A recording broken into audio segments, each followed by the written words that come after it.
একটি সাপ জোনাকি পোকা শিকার করে খাওয়ার মুহূর্তে জোনাকি পোকা সাপকে জিজ্ঞাসা করল, আমি তো আপনার স্বাভাবিক খাবার নই, এই তবে আমাকে আপনি খাচ্ছেন কেন? এই কথার যদি উত্তর দেন খুশি হব। সাপ বলল,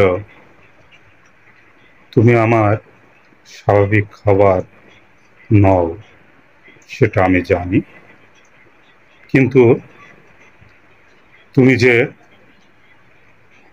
আলো জ্বালো, এটা আমার হিংসা হয়।